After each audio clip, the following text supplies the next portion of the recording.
Hi students, welcome back to our channel. അപ്പോൾ നമ്മുടെ ഇന്നത്തെ ക്ലാസ് +2 ഇക്കണോമിക്സ് ആണ്. അതായത് 26-ാം തീയതി നടക്കാനിരിക്കുന്ന +2 ഇക്കണോമിക്സ് എക്സാമിന് ചോദിക്കാവുന്ന ഇമ്പോർട്ടന്റ് ആയിട്ടുള്ള 8 ക്വസ്റ്റ്യൻസ് ആണ് ഇന്നത്തെ ക്ലാസ്സിൽ നമ്മൾ ഡിസ്കസ് ചെയ്യുന്നത്.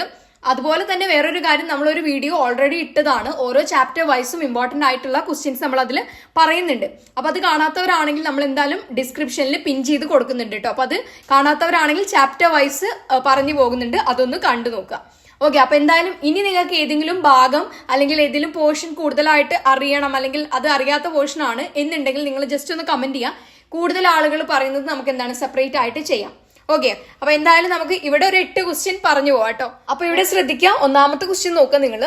List the functions of central bank and analyse the functioning of any two quantitative credit control instruments of central bank.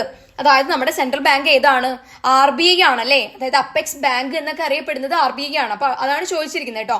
Central ബാങ്കിന്റെ പ്രവർത്തനങ്ങൾ പട്ടികപ്പെടുത്തുകയും സെൻട്രൽ ബാങ്കിന്റെ ഏതെങ്കിലും 2 ക്വാണ്ടിറ്റേറ്റീവ് ക്രെഡിറ്റ് കൺട്രോൾ ഉപകരണങ്ങളുടെ പ്രവർത്തനം വിശകലനം ചെയ്യുകയും ചെയ്യുക. ക്ലിയർ ആണല്ലോ?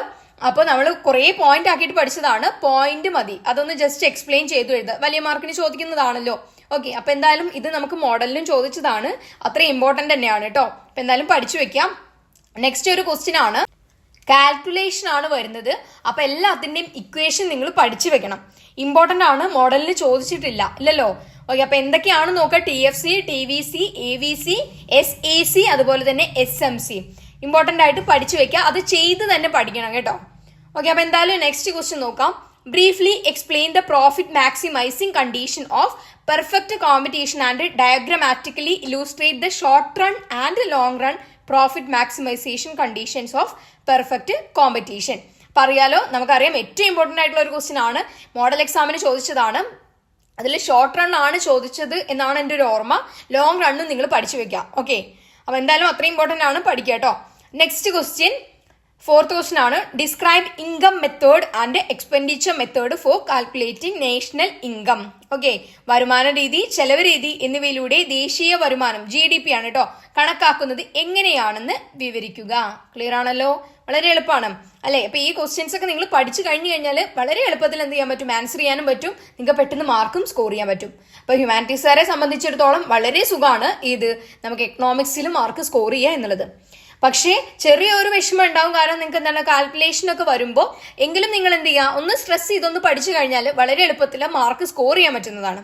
ഓക്കെ, നമുക്ക് എന്താണ് സമയം എന്താണ് ഒരു കുഴപ്പമില്ല. അതായത് ടൈം മാനേജ്മെന്റ് ഇഷ്യൂ ഒന്നും ഇവിടെ വരില്ല.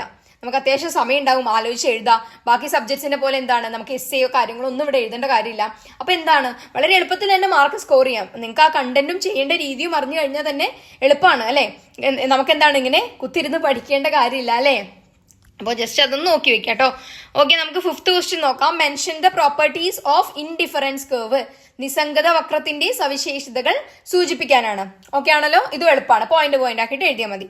Okay, next, explain the components of government budget. സർക്കാർ ബഡ്ജറ്റിന്റെ ഘടകങ്ങൾ വിശദീകരിക്കുക. ഇത് എളുപ്പമാണ്, ഇതൊരു ജനറൽ ക്വസ്റ്റ്യൻ പോലെയാണ് അല്ലെ? Okay, next question 7th question ആണ്. Write the components of aggregate demand in a 2-sector economy and explain the effect of multiplier mechanism on equilibrium income with the help of a diagram. അപ്പൊ diagram ഉള്ളതൊക്കെ നിങ്ങൾ എന്ത് ചെയ്യുക, diagram use ചെയ്ത് തന്നെ പഠിക്കാം. Diagram വരയ്ക്കാൻ അറിയണം. മിക്കവാറും എല്ലാ ക്വസ്റ്റ്യൻസിലും എന്താ വരിക, ഡയഗ്രാം യൂസ് ചെയ്തിട്ട് തന്നെ നമ്മളോട് വരയ്ക്കാൻ പറയാം. അപ്പോൾ ഡയഗ്രാം ഉള്ളതെല്ലാം നിങ്ങൾ എന്ത് ചെയ്യുക, അങ്ങനെ തന്നെ പഠിക്കുക. ഓക്കെ, അപ്പൊ ഡയഗ്രമാറ്റിക്കലി എക്സ്പ്ലെയിൻ ചെയ്യാനാണ് മോസ്റ്റ് ഓഫ് ദ ക്വസ്റ്റ്യൻസും ചോദിക്കുക. അപ്പൊ അതുകൊണ്ട് തന്നെ ഡയഗ്രാം വിട്ടു പോകരുത് കേട്ടോ. അപ്പൊ എന്തായാലും നമുക്ക് നെക്സ്റ്റ് ക്വസ്റ്റ്യൻ നോക്കാം. 8th ക്വസ്റ്റ്യൻ ആണ്. Explain the major functions of money. പണത്തിന്റെ പ്രധാന പ്രവർത്തനങ്ങൾ വിശദീകരിക്കാനാണ്. ഓക്കെ ആണല്ലോ? വളരെ എളുപ്പമാണ്. 8 മാർക്കിനെ ചോദിച്ചെങ്കിൽ നിങ്ങൾ 8 പോയിന്റ് എഴുതണം. അപ്പൊ ചെറിയ ചെറിയ പോയിന്റ് ഉള്ളൂ, അത് പഠിച്ചു വെക്കാം കേട്ടോ. അത് ഒരു ബുദ്ധിമുട്ടുമില്ല, സിമ്പിൾ ആയിട്ട് പഠിക്കാവുന്നതേ ഉള്ളൂ. ഓക്കെ, അപ്പോൾ ഇത്രയാണ് നമുക്ക് പറയാനുള്ള 8 ക്വസ്റ്റ്യൻ. അപ്പോൾ ഇനി നെക്സ്റ്റ് ആൻസർ ചെയ്യേണ്ടത് എങ്ങനെയാണ്? ഓക്കെ, അപ്പൊ അതെങ്ങനെയാണ് ചെയ്യാന്നുള്ളത് സിമ്പിൾ ആയിട്ട് പറഞ്ഞു കഴിഞ്ഞാൽ നിങ്ങൾക്ക് എന്താണ് പോയിന്റ് മാത്രം എഴുതിയാൽ മതി, കണ്ടന്റ് മാത്രം മതി. ഓക്കെ, മറ്റേ നിങ്ങൾ ബാക്കി എക്സാം എഴുതുന്ന പോലെ ഒന്നുമല്ല. വളരെ എളുപ്പത്തിൽ എന്ത് ചെയ്യാൻ പറ്റും, ആൻസർ ചെയ്യാനും പറ്റും, ആൻസർ മാർക്ക് സ്കോർ ചെയ്യാനും പറ്റും എന്നുള്ളതാണ് എക്കണോമിക്സിന്റെ ഒരു പ്രത്യേകത. ഓക്കെ, അപ്പോൾ വളരെ പെട്ടെന്ന് തന്നെ മാർക്ക് സ്കോർ ചെയ്യാൻ പറ്റും. അതുപോലെ തന്നെ എന്താണ് മാർക്ക് പോകാനും ഉള്ള ചാൻസ് കൂടുതലാണ്. ഓക്കെ, അപ്പൊ ഇക്വേഷൻ ഒക്കെ നന്നായിട്ട് നോക്കി വെക്കുക എന്നുള്ളതാണ്. ഓക്കെ ആണല്ലോ? അപ്പൊ നന്നായിട്ട് പഠിക്കുക. ഇനി എന്തെങ്കിലും ഡൗട്ട് ഉണ്ടെങ്കിൽ നിങ്ങൾക്ക് കമന്റ് ബോക്സിലൂടെ ചോദിക്കാം കേട്ടോ. അപ്പൊ ഇത്രയേ ഉള്ളൂ. എന്തായാലും നന്നായിട്ട് പഠിക്കാം. 26-ാം തീയതിയാണ് എക്സാം. ഇനി വെറും 2 ദിവസം മാത്രമേ ഉള്ളൂ. ഇന്ന് 23-ാം തീയതി ആയി. 24, 25 മാത്രമേ ഉള്ളൂ. ഓക്കെ, അപ്പൊ എന്തായാലും ലാസ്റ്റ് എക്സാം ആണ്. നമുക്ക് അടിപൊളിയായിട്ട് ഈ ഒരു എക്സാമും കംപ്ലീറ്റ് ചെയ്യണം. ഓക്കെ, അപ്പൊ എന്തായാലും ഓൾ ദി ബെസ്റ്റ്. എല്ലാവരും നന്നായി ഇരുന്ന് പഠിക്കാം കേട്ടോ.